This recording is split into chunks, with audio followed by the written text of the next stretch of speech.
தொலைக்காட்சி நண்பர்களுக்கு வணக்கம். நான் உங்கள் சின்ன. வெல்கம் டு தி ஷோ அறிந்ததும் அறியாததும். இன்னைக்கு நிகழ்ச்சியில கௌதம் மற்றும் அருந்ததி இணைந்திருக்கிறாங்க. வணக்கம்.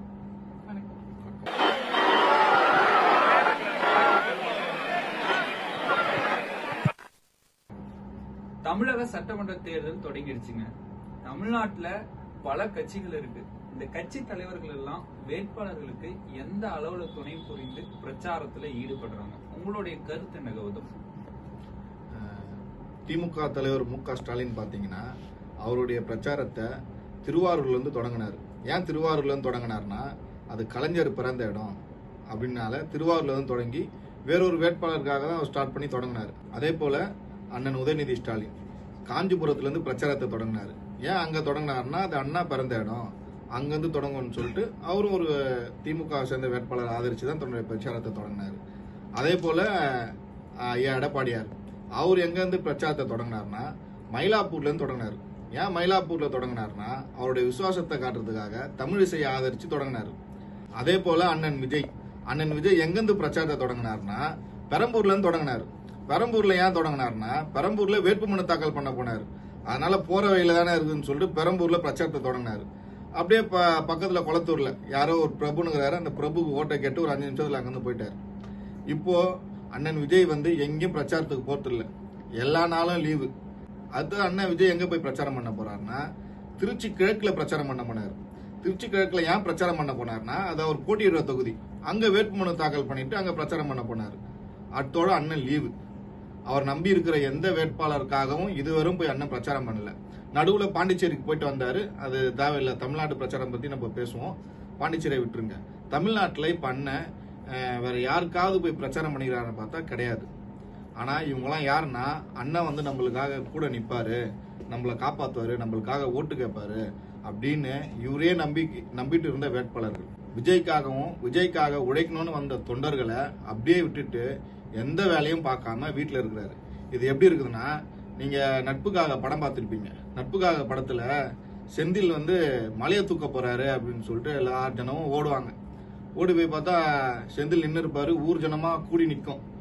எப்பப்பா மலையை தூக்குவாருன்னு கேட்பாங்க. நீங்க எல்லாம் இவ்வளவு பேர் இருக்கீங்களா, தூக்கி என் கையில கொடுங்க, தூக்கிக்கிறேன். அந்த மாரிதான் இருக்குது அண்ணன் விஜய் பண்றது.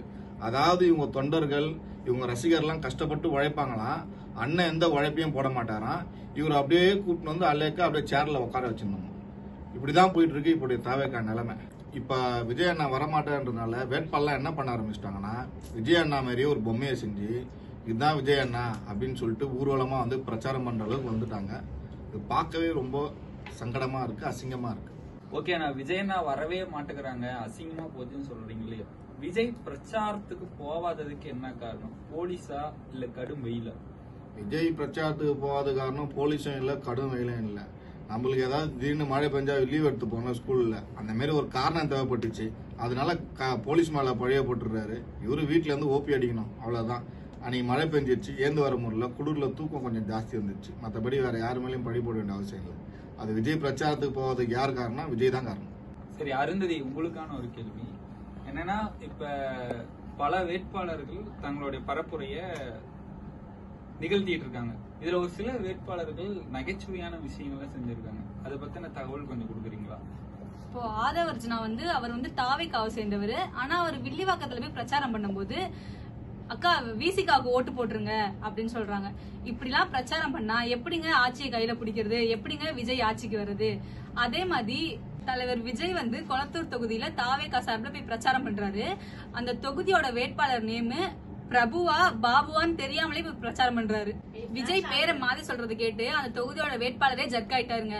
பாபு பிரபு ஆனது கூட பரவாயில்லங்க, ஆனா பாண்டிச்சேரியில போயிட்டு பாஜக வேட்பாளருக்கு செல்வத்துக்கு ஓட் கேட்டிருக்காருங்க விஜய். ஆனா தாவேக்காவோட வேட்பாளர் சத்யகுமார் என்ன தெரியுமா சொல்லியிருக்காரு? நாங்க தமிழகத்துல இருக்கிற 2034 தொகுதியிலும் ஜெயிப்போம்னு சொல்லியிருக்காங்க. தமிழகத்துல இருக்கிறது வெறும் 234 தொகுதி தான், அதுல எப்படிங்க ஜெயிப்பாங்க அவங்க? ஒருவேளை கேரளா கர்நாடகா எல்லாத்தையும் அடிக்கலாம்னு நினைக்கிறாங்களோ? இந்தியாவில இருக்க எல்லா தொகுதியும் சேர்த்தா கூட 2034 வராதுங்க. சரி, அருந்ததி மற்றும் கௌதம் அவர்கள் நம்மோட நேர்காணல் இணைந்து பல சுவாரஸ்யமான விஷயங்களை பகிர்ந்திருக்காங்க. இது போன்று தமிழ்நாட்டில் நடக்கக்கூடிய தேர்தல் செய்திகளை உடனுக்குடன் அறிந்து கொள்ளணும்னா ரூபம் டிவியை மறக்காம சப்ஸ்கிரைப் பண்ணிக்கோங்க, உங்க நண்பர்களுக்கும் ஷேர் பண்ணிருங்க. மீண்டும் ஒரு காலத்தில் நான் உங்களை சந்திக்கிறேன்.